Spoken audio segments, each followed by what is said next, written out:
Sustainable development goals. तो sustainable development goals अभी हमने सस्टेनेबल डेवलपमेंट के बारे में पढ़ा था। क्या होता है सस्टेनेबल डेवलपमेंट? तो आज हम अभी कुछ सस्टेनेबल डेवलपमेंट गोल्स के बारे में डिस्कस करते हैं। तो सस्टेनेबल डेवलपमेंट गोल्स का मतलब है सतत विकास लक्ष्य। तो ये कब आया था? क्या इसका पर्पस है? और कितने गोल्स हैं, कितने सब गोल्स हैं, इनके बारे में आज हम अपने क्लास में डिस्कस करेंगे। सस्टेनेबल डेवलपमेंट गोल्स कब अडॉप्ट किया गया? November 2015 by United Nation. Target year, इसमें इन्होंने कुछ टारगेट ईयर भी रखा कि हम ये जो हमारे लक्ष्य हैं जितने भी हमारे लक्ष्य हैं उसका ईयर कितना होगा, हमने बाय व्हाट हमने कब इसको मीट करना है। तो इन्होंने अपने टारगेट ईयर 2030 रखा है। तो जो ये बहुत इंपॉर्टेंट है कि आपको देखना है कि कब हम इन्होंने अपना कौन सा टारगेट ईयर रखा है। इसमें जो टोटल गोल्स है हमारे वो कितने हैं? 17 गोल्स। मैं फिर से रिपीट करती हूँ, जो हमारा टोटल गोल्स है वो हमारे 17 है। और हमारे जो इसमें सब गोल है वो हमारे कितने हैं? 169 टारगेट गोल्स। उसी तरीके से इससे पहले आप सोच रहे होंगे कि पहली बार ये सस्टेनेबल डेवलपमेंट गोल आया। नहीं, 2015 में जब हमने इसे अडॉप्ट किया उससे पहले हमारा मिलेनियम डेवलपमेंट गोल्स थे। मिलेनियम डेवलपमेंट गोल्स वो कितने थे हमारे? 8। अब मैं आपको इतना हम डिटेलिंग में नहीं पढ़ेंगे क्योंकि ये हमारे एग्जाम के लिए इतना इम्पोर्टेंट नहीं है। तो कुछ मिलेनियम डेवलपमेंट गोल्स थे हमारे। Development goals millennium development goals के बेसिस पर बना हुआ है। मतलब कि जब इसकी डेडलाइन हुई, इसकी जो डेडलाइन थी वो कितनी थी? 2015। तो 2015 में हमारे बहुत सारे ऐसे टारगेट्स थे मिलेनियम डेवलपमेंट गोल्स के जो मीट नहीं कर पाए। तो उसी के बेसिस पे 2015 में हमारा सतत विकास लक्ष्य आया जो कि हमारा सस्टेनेबल डेवलपमेंट गोल्स था। अब इसके कुछ ऐसे पर्पस भी हैं, मतलब कि इस पर मतलब ये क्यों आया था, इसके कुछ ऐसे पर्पस हैं। सबसे पहला पर्पस है कि गरीबी को हमने पूरी तरीके से इराडिकेट करना है, मिटाना है। आप देखते होंगे कि हमारी बहुत सारी दुनिया में, वर्ल्ड में बहुत सारी ऐसी कंट्री हैं जो बहुत गरीब है। तो वहाँ पर पॉवर्टी को इराडिकेट करना, चाहे हम अपनी कंट्री के बारे में बात करें तो कंट्री में भी हमारी बहुत सारी ऐसी है गरीबी है। तो उसको मिटाने के लिए ये हमारा जो हमारा लक्ष्य है वो निर्धारित किया गया। अपने प्लैनेट को प्रोटेक्ट करना। प्लैनेट को प्रोटेक्ट करने का मतलब है अपने इन्वायरमेंट को डिग्रेडेशन से बचाना, एक्सप्लॉयटेशन से बचाना, ऐसा विकास कराना जिससे हमारे मदर अर्थ को कोई भी परेशानी ना हो। क्योंकि अगर हमारे इन्वायरमेंट डिग्रेड होगा तो हमें ही प्रॉब्लम होगी, हमें हेल्थ इश्यू आएगा, हमारी हेल्थ में परेशानी होगी। उसी तरीके से प्रमोट सस्टेनेबल डेवलपमेंट, हम इस तरीके से विकास करें जो हमारा विकास है वो लंबे टाइम तक चले। मतलब आज तो हमारी जरूरतें पूरी हो रही हैं पर कल आने वाला हमारा भविष्य, हमारा जो समय और हमारी जो जनरेशन है उनका भी डेवलपमेंट हो, उनका भी जो आपका वांट है वो भी सेटिस्फाई हो। दूसरा है इंश्योर पीस एंड प्रोस्पेरिटी, मतलब कि शांति भी इसका एक लक्ष्य है।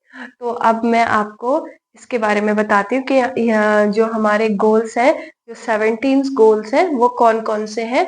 और आपको इसके नंबर भी याद करने पड़ेंगे कि अगर मैं बात करूँ क्वालिटी एजुकेशन तो इसका कौन सा नंबर है। क्योंकि एग्जाम में क्या आता है कि डायरेक्ट क्वेश्चन आता है कि 4 कौन सा है, 4 का कौन सा है, क्वालिटी एजुकेशन है। इस तरीके से आपको इसका नंबर भी याद करना पड़ेगा। अब देखिए सबसे पहला हमारा जो गोल है वो क्या है? No poverty.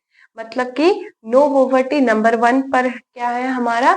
No poverty. No poverty का मतलब है कि कोई भी गरीबी ना हो, गरीबी को हम मिटाएं। अब गरीबी को हम कैसे मिटाएंगे?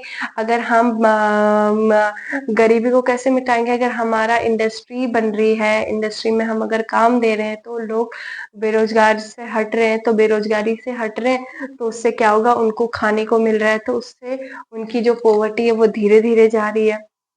तो गवर्नमेंट इसमें बहुत सारे प्रयास करी है। जो सेकंड है हमारा वो क्या है, जीरो हंगर। जीरो हंगर मतलब क्या है, कोई भी भूखमरी ना हो, सब लोग भरपेट खाना खाएं और उनको भरपेट खाना मिले, तो कोई भी ऐसा ना हो कि जो बिन भूखे पेट सो रहा हो।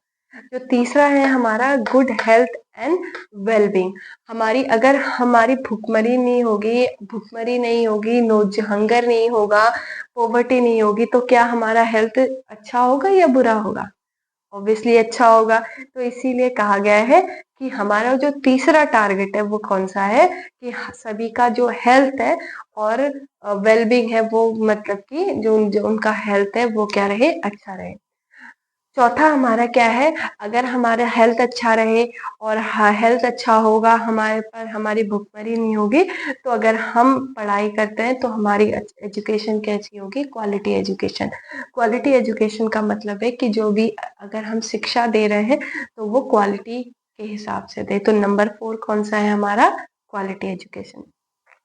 अगर नंबर 5 की बात करूं तो नंबर 5 क्या, जेंडर इक्वालिटी। आपने देखा होगा पुराने टाइम पर इनइक्वालिटी होती थी, लड़कियां घर में रहती थी और लड़के स्कूल जाते थे पढ़ने के लिए। होता था कई कई बहुत सारे जगहों पर ऐसे होता था, पर कहीं कहीं जगहों पर तो दोनों जाते थे। पर इसी तरीके से हमारा जो पांचवा लक्ष्य क्या है, जेंडर इक्वालिटी। मतलब कि कोई भी डिस्पैरिटी ना हो, कोई भी भेदभाव ना हो, दोनों लड़का लड़की, बॉय गर्ल दोनों ही स्कूल जाएं और अपना एजुकेशन लें। ना ही एजुकेशन पर हर जगह पर समानता लिंग का मतलब होता है कि हर जगह पर कोई भी भेदभाव ना हो, लड़का लड़की पर दोनों ही इक्वल है, जेंडर इक्वालिटी। अब अगर मैं 6 की बात करूं तो क्लीन वाटर एंड सैनिटाइजेशन, सभी को साफ पानी मिले पीने के लिए, और ताकि उनको क्या है कि वो बीमारियों से दूर रहे, और इस तरीके से हम अपना गुड हेल्थ और वेलबींग से का भी मीट करेंगे। तो मैं एक बार रिपीट करती हूँ 1 to 6। 1 क्या है, नो पॉवर्टी। सेकंड क्या है, जीरो हंगर। थर्ड क्या है हमारा, good health and wellbeing. Fourth क्या है, क्वालिटी एजुकेशन। फिफ्थ क्या है, जेंडर इक्वालिटी। सिक्स क्या है हमारा, क्लीन वाटर एंड सैनिटाइजेशन। अब आते हैं हम अपने सेकंड 7 पर। 7 में affordable and clean energy. Affordable and clean energy मतलब कि जो हमारी इलेक्ट्रिसिटी आ रही है, जो भी हम एनर्जी यूज कर रहे हैं, वो क्या हो, अफोर्डेबल हो, हर कोई उसको अफोर्ड कर सके। तो यहाँ पर ये बात करते हैं सोलर एनर्जी। ऐसी एनर्जी का हम यूज करें जो क्या है, रिन्यूएबल एनर्जी। रिन्यूएबल मतलब क्या है, जो खत्म नहीं हो रही है। जैसे कि अगर मैं आपको एग्जांपल दूं, सोलर एनर्जी है। सोलर एनर्जी क्या है, सूरज से जो हम एनर्जी लेते हैं, आपने देखा होगा बहुत सारे घरों में आजकल क्या लगता है, सोलर एनर्जी यूज करते हैं। मतलब कि जो हमारी सनलाइट आती है उसको एब्जॉर्ब करते हैं, उसी से हमारी इलेक्ट्रिसिटी बनती है और हमारे घरों में आती है। और अगर आप जो हमारे हमारे जो अगर हम अपने कंट्री में देखें तो जो कोस्टल एरिया है वहां पर क्या है, हमारा वाटर है। तो जो हमारा ओशंस है वहां पर हमारे विंड मिल लगे हुए हैं। तो इस जहां वहां पर जो इलेक्ट्रिसिटी बनती है हमारी विंड मिल के हेल्प से बनती है, तो वो भी क्या है, हमारा रिन्यूएबल एनर्जी है। तो हम इस तरीके से एनर्जी यूज करें जो क्या हो, अफोर्डेबल एनर्जी हो। अब बात करते हैं decent work and economic growth. जो हमारा 8 है वो कौन सा है, decent work and economic growth. मतलब कि जो हम काम कर रहे हैं वो अच्छा करें, और हमारी जो इकोनॉमी है, हमारी जो कंट्री की इकोनॉमी है, उसका ग्रोथ हो। अगर उसका ग्रोथ होगा तो देखिए, इकोनॉमी मतलब क्या होता है, हमारी कंट्री की इकोनॉमी का ग्रोथ मतलब कि ज्यादा से ज्यादा हम गुड्स और सर्विसेज प्रोड्यूस कर रहे हैं, मतलब कि हम ज्यादा से ज्यादा गुड्स बना रहे हैं। तो जब अगर हम गुड्स बना रहे हैं तो उससे क्या होगा कि लोग को एम्प्लॉयमेंट मिलेगा, क्योंकि गुड्स तो अपने आप तो नहीं बन जाएंगे, तो लोगों को हम एम्प्लॉय करेंगे। तो जब हम लोगों को एम्प्लॉय करेंगे तो हमारा प्रोडक्शन तो इंक्रीज होगा ही होगा, पर साथ में उनकी जो वेतन है वो भी बढ़ेगा। तो उससे हमारा इकोनॉमी भी ग्रोथ होगा। अगर मैं 9 की बात करूं, 9th क्या है हमारा, इंडस्ट्री, इनोवेशन एंड इंफ्रास्ट्रक्चर। जो हमारी इंडस्ट्री है, हमारी जो उद्योग है उनका विकास हो, इनोवेशन हो, नए-नए हमारे इनोवेट चीज़ें जो भी हमारी इनोवेशन हो, और इंफ्रास्ट्रक्चर जो भी हमारे इंफ्रास्ट्रक्चर रोड है, रेलवेज़ है, एयरवेज़ है, जो भी मोड ऑफ हमारा इंफ्रास्ट्रक्चर है उसका भी डेवलपमेंट हो। तो 9 क्या है हमारा? Industry, innovation and infrastructure. अब 10th की अगर मैं बात करूं, रिड्यूस इनइक्वालिटीज। देखिए नंबर 5 और नंबर 10 क्या है हमारा? मिलता जुलता है। नंबर 5 हमारी जेंडर इक्वालिटी के बारे में बात करता है, कि मतलब ये बोलता है कि दोनों ही इक्वल है, मेल फीमेल दोनों इक्वल है। उसी तरीके से 10 क्या बोलता है कि कोई भी भेदभाव नहीं होना चाहिए। स्कूल में बच्चे अब दोनों ही जा रहे हैं, कोई स्कूल हो, बॉयज गर्ल्स दोनों के लिए ही इक्वालिटी हो, समानता, कोई इनइक्वालिटी ना हो किसी चीज में, चाहे जॉब हो, चाहे एजुकेशन हो, कोई भी सेक्टर में इनइक्वालिटीज नहीं होनी चाहिए। अगर मैं नंबर 11 की बात करूं, तो हमारा 11 क्या है? Sustainable cities and communities. 11 क्या बोलता है हमारा? कि हम ऐसी सिटीज डेवलप करें, ऐसा सिटीज हमारी और कम्युनिटी डेवलप हो जो सस्टेनेबल हो, जो लंबी चलती रहे। हम उस सिटीज में सोलर पैनल का, सोलर एनर्जी का यूज करें, और हमारा जो भी इंफ्रास्ट्रक्चर है वो बहुत अच्छा है। इसी तरीके से नंबर 11 क्या है? Sustainable cities and communities.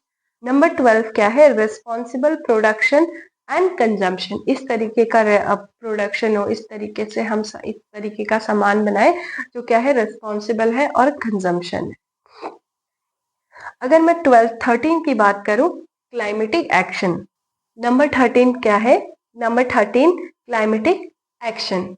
Number 14 क्या है? Life below water. जो नंबर 14 है वो हमारा किसके बारे में बात करता है? एक्वेटिक लाइफ के बारे में, जो लाइफ हमारे वाटर से नीचे है। 14 हमारा किसके बारे में बात करता है? Life below water. नंबर 15 किसके बारे में बात करता है? हमारा लाइफ ऑन लैंड। जो भी हमारा जो लाइफ है, हमारी जो भी लोग हैं जो लैंड के ऊपर रहते हैं, उनके बारे में बात करता है। और नंबर 15 किसके बारे में बात करता है? Peace, justice and strong institution. और जो हमारा लास्ट है वो किसके बारे में बात करता है? पार्टनरशिप फॉर द गोल। मतलब कि इन गोलों को अचीव करने के लिए हम क्या करें? पूरी नेशन, पूरे पूरे कंट्री साथ में आए, और जो हमारा लक्ष्य है, कौन सा लक्ष्य है? Sustainable development. जो हमारे गोल्स हैं उनको हम क्या करें? पार्टनरशिप में आके फुलफिल करें। आपको ये क्लास जो है वो समझ में आई होगी। तो एक बार हम क्विक रिकैप कर लेते हैं अपने सस्टेनेबल डेवलपमेंट गोल्स के। तो जैसे कि मैं रिकैप कर रही हूँ, तो सस्टेनेबल डेवलपमेंट गोल्स कब अडॉप्ट किए? 2015 में। किसने? By United Nation. और इसका जो टारगेट ईयर था वो कितना था? 2030। और इसमें कितने डेवलपमेंट गोल्स थे? हमारे 17, और 169 हमारे टारगेट थे। और ये किस पर बेस था, किस पर बना हुआ था? मिलेनियम डेवलपमेंट गोल्स, जो हमारे कितने थे? 8 थे।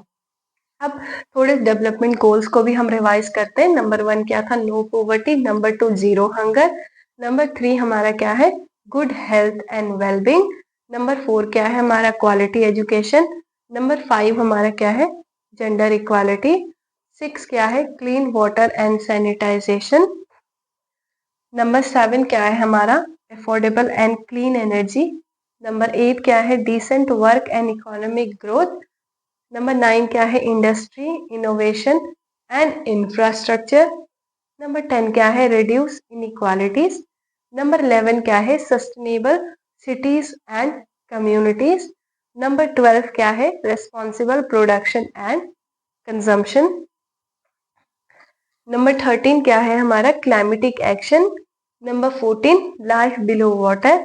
Number 15 life on land. Number 16 peace, justice and strong institution. Number 17 partnership for the goal. अब ये तो हमारे कुछ 17 गोल्स हैं।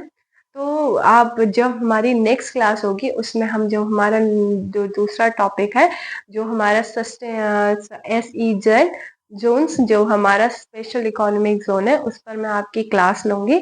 तो मैं आशा करती हूँ कि आपको ये जो आज की क्लास थी वो समझ में आई होगी। धन्यवाद। जय हिंद, जय भारत।